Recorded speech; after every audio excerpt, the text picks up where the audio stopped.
Your bite-sized daily roundup of the biggest news from the world of film. This is the Daily Reel with Van Connor.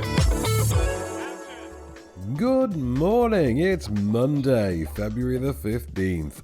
Birthday to Simpsons creator Matt Groening, Bond girl turned TV's medicine woman Jane Seymour, and a man who eats pieces of for breakfast, Shooter McGavin actor Christopher McDonald. It's the day The Breakfast Club was released all the way back in 1985, the day Disney's live-action Cinderella opened in 2015, and the day that cinemas in 2002 saw the arrival of both Britney's big-screen debut in Crossroads and the cult classic cop comedy Super Troopers. May I be a good time to revisit that. As for today in 2021, here's the headlines. Captain Marvel 2 has found its villain in Velvet Buzzsaw actress Zora Ashton. It's presently unclear exactly who Ashton will be playing in the film, which will see the return of Brie Larson's titular Cosmic Avenger. The sequel will be directed by Nia DaCosta from a script penned by WandaVision story editor Megan McDonnell. Plot details for the project are currently a bit sparse, but we do know that the cast will also be rounded out by Iman Vellani's Kamala Khan, also known as superhero Ms. Marvel, who will first debut in her own Disney Plus show later this year. Speaking of WandaVision, Teyonah Parris will reprise her role as Monica Rambeau from the show, the daughter of Lashana Lynch's now-deceased Maria Rambeau from the first Captain Marvel. In the comics, Monica Rambeau is imbued with light-based powers and becomes the cosmic hero Photon, who in recent years has worked closely with the organization SWORD. Captain Marvel 2 is aiming to swoop into theaters on the 11th of November, 2022. Your mom's lucky. When they were handing out kids, they gave her the toughest one. Lieutenant Trouble. You remembered. Grab your grainy night vision cameras, Paranormal Activity is getting rebooted. Yes, the 2007 found footage success story that spawned 5 sequels is set to rise from the grave after the last entry in the franchise, 2015's critical and commercial failure The Ghost Dimension, seemingly laid the series to rest. The reboot will be helmed by the director of Underwater, William Eubank, and will be written by the director of Happy Death Day, Christopher Landon. Eubank may be new to the supernatural world of Paranormal Activity, but Landon is a dab hand, having written 4 of the 6 previous entries in the series. The Paranormal Activity franchise has earned $890 million in its lifetime and spawned countless imitators following its debut. The reboot is currently awaiting a production schedule and release date. Okay, alright, you wanna play Bloody Mary? Let's play Bloody Mary. Okay, ready? You're not gonna see anybody play Bloody Mary like I'm about to play Bloody Mary. Bloody Mary, Bloody Mary, Bloody Mary.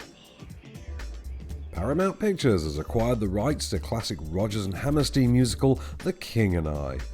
No creative team has been set for the project, which will modernise the beloved tale of Anna, a British schoolteacher who's hired by the stubborn King Mongkut of Thailand to teach his children English.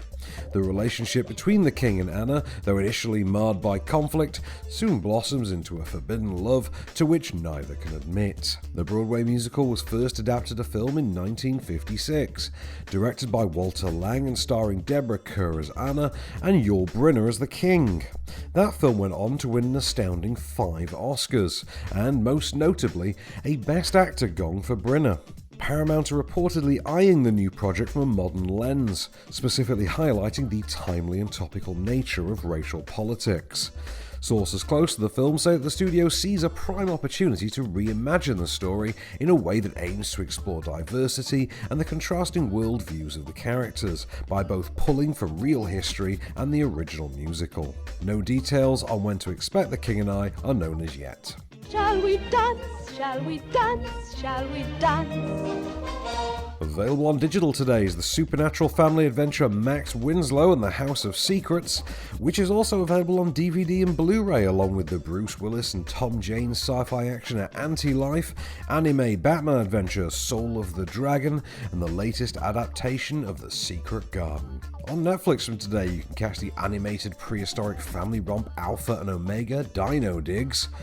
On Shudder, there's the James Nesbitt Celtic chiller Outcast, and Mubi subscribers can from today see Matthew Rankin's satirical debut, The 20th Century. On ITV4 tonight, you can catch the Stallone action classic Cobra along with Carlito's Way, Daddy's Home 2, A Quiet Place, and My Friend Dharma on Film 4, and on Sony Movies there's Steve Martin's The Pink Panther, Burlesque, Get Shorty, and the classic True Romance. While the Sky Cinema and Now TV premiere for today is actor Stephen Moyer's directorial debut, the familial drama The Parting Glass. This has been the Daily Reel for Monday the 15th of February. Keep it cinematic. See you tomorrow.